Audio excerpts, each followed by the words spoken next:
السلام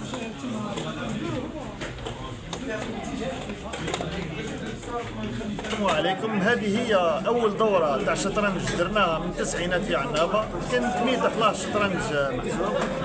On a décidé de la ressusciter. وعرضنا الحكم الدولي عطانا النسلة سيدير لنا دورة تاع الشطرنج مقيمة دوليا.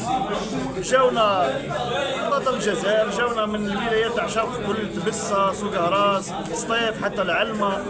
من صغار الأبطال تاعنا قاعدين يتواجهوا أحسن لاعبين في الجزائر باه نكري نوفيل جينيراسيون اللي إن شاء الله نشرت الشطرنج في الجزائر وفي عنابة سبيسيالمون. عليكم.